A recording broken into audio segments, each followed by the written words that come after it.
खरं तर ही अडचण मोठीच होती माझ्यापुढं, कारण मी प्रचंड सगळ्या याच्यात आर्थिक आणि ह्या अडचणीत होतो.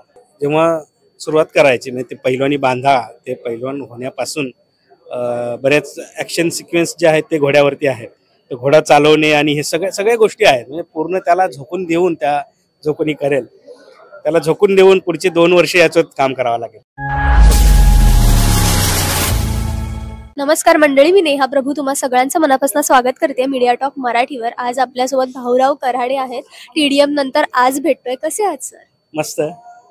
खूप छान वाटतंय. तुम्ही तर एक वेगळंच सरप्राईज दिलं. आम्ही अगदी वेगवेगळे तर्कवितर्क लावलेले, कुठल्या चित्रपटाची घोषणा असेल का असेल, पण फकीरा आलाय आणि आम्हाला इथे आल्यानंतर कळलं की बऱ्याच लोकांनी प्रयत्न केले आहेत फकीरा या कादंबरीवरती चित्रपट बनवण्याचे, पण कोणाच्या हाती ती लागली नाहीये आणि ही संधी तुमच्या हाती लागली आहे. असं वाटतंय की आपल्या नशिबात आहे हे आणि हे घडणार? निश्चितपणे असं वाटतंय की हे खूप विधिलिखित आहे आणि ते माझ्या नशिबात आहे. तर याचाच आनंद आहे की अशा गोष्टीवर मला सिनेमा करता येतोय. कारण जे स्वप्न मी लहानपणी पाहिलं, सिनेमा कादंबरी वाचताना जेव्हा मला वाटलं होतं की नाही, हा एक अख्खा सिनेमा आहे किंवा हे वेगळंच जग आहे आणि त्याच्यात मी हरवून गेलो होतो. म्हणजे मी 9वीला असताना ते पुस्तक वाचलंय आणि त्याच्यानंतर अक्षरशः पारायण झाल्यात. म्हणजे मी ते पुस्तकच आता 40 वेळा वाचलं असेल की. तर हे जे असताना ते जे स्वप्न असतं की नाही, काहीतरी आपलं एक ड्रीम प्रोजेक्ट असतो आणि तो करायचा आहे. मध्ये बरेच अडथळे आले, पण त्या सगळ्यावर मात करत करत माझी सगळी टीम आणि सर्वच मराठी प्रेक्षक, माध्यम प्रतिनिधी या सगळ्यांचं एक माझ्यावरती असलेलं प्रेम, त्यामुळे मी खरं तर या मोठ्या कलाकृतीला हात घालतोय असं म्हणता येईल. प्रेम तर आहेच, पण विश्वास पण तितकाच आहे. कारण आम्हाला माहिती होतं की अडचणींवर पाय देऊन तुम्ही उभे राहणार, काहीतरी घेऊन येणार, पण इतकं दमदार असेल याची आम्ही खरंच कल्पना केली नव्हती. खरं तर टीडीएमच्या वेळेला जे काही झालं किंवा आम्हाला एक प्रेक्षक म्हणून वाटतं की तो चित्रपट खूप भारी आणि खूप छान आणि त्याला आणखीन लोकाश्रय मिळणार होता. पण जेही काही झालं असेल ते त्याचं विधिलिखित असेल त्या चित्रपटाचं. पण यातनं तुम्ही कसे बाहेर आलात? कारण की सोपं नाही आहे सर, इतका मोठा प्रोजेक्ट हिमतीने घेऊन उभं राहणं हे खरंच सोपं नाही आहे. आणि त्यावेळेला आम्ही या सगळ्या कलाकारांचे ज्यांचे आम्ही इंटरव्ह्यू केले, पृथ्वी असेल, कालिंदी असेल, त्यांच्या डोळ्यातलं पाणी पाहिलंय आणि त्यावेळेला त्यांनी ज्या पोटतिडकीने सांगितलेलं ते सगळं म्हणणं ऐकलंय आणि त्यावेळेला वाटत होतं की काहीतरी असं यायला हवं की जेणेकरून ह्या सगळ्यातनं हे सगळे बाहेर पडतील आणि फायनली ते झालंय.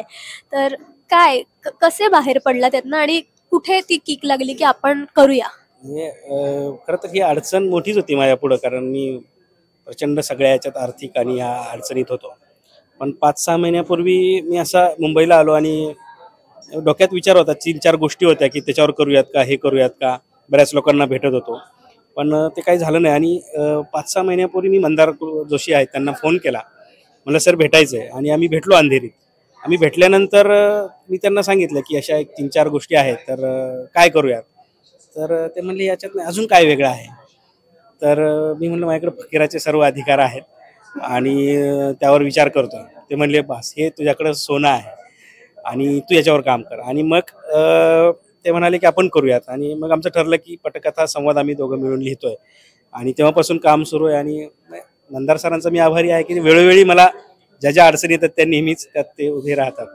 तर खरं तर ही तिथून सुरुवात झाली असं म्हणता येईल. 5-6 वर्ष मी आधी काम करतच होतो, पण एक पटकन चला आता काय करूयात, तर हे करूयात, तर ही सुरुवात तिथून झाली. एक्का टाकलाय म्हणजे तुम्ही.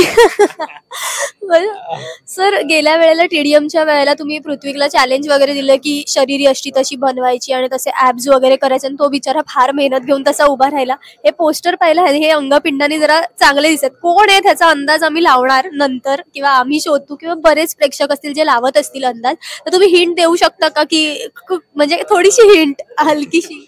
एक तसे परिचित चेहरा आहे, पण ते लवकरच तुमच्या पुढे घेऊन येईल. म्हणजे परिचित आहे. बरं, जसं मी मगाशी तुम्हाला म्हटलं की पृथ्वीला चॅलेंज होतं ऍप्स वगैरे बनवण्याचं किंवा काय, ह्यांना काही चॅलेंज देणार आहात? खूप चॅलेंज आहे त्याला. म्हणजे जेव्हा सुरुवात करायची म्हणजे ते पैलवानी बांधा ते पैलवान होण्यापासून बऱ्याच ॲक्शन सिक्वेन्स जे आहेत ते घोड्यावरती आहेत.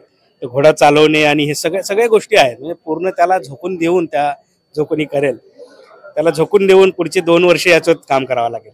बरं, जसं की तुम्ही मगाशी म्हटलात की हे गुलदस्त्यात आहे आणि ह्यांच्या चेहऱ्यावरती जे आपण स्कार्फ लावलाय, चेहरा अजून रिव्हील नाही केला, तर ह्यांना काय काय ताकीद दिली ती कळलं नाही पाहिजे की तुम्ही आहात. काय माहिती आता इथे कुठेतरी आसपास असतील किंवा आम्ही कुठल्या तरी इव्हेंटना भेटू, काय माहित नाही कोण असतील, तर त्यांना काय ताकीद दिली, कसं गुलदस्त्यात ठेवण्यासाठी? ते थेट आम्ही आता म्हणजे जेव्हा शूट सुरू होईल तेव्हाच लक्षात येईल असं सांगितलं. म्हणजे सरांनी अजून पण खुलासा केला नाहीये कोण आणि एवढी हिंट देत नाहीयेत. मला वाटतं की कळेल आम्हाला लवकरच. काही गोष्टी गुलदस्त्यात ठेवणं चांगलं असतं. तुम्हाला खूप साऱ्या शुभेच्छा सर आणि all the very best. Thank you. असंच आशीर्वाद राहू द्या तुम्हा सगळ्यांचा, असंच प्रेम राहू द्या आणि मला उभं राहण्याची ताकद सगळ्यांनी. थँक्यू. थँक्यू.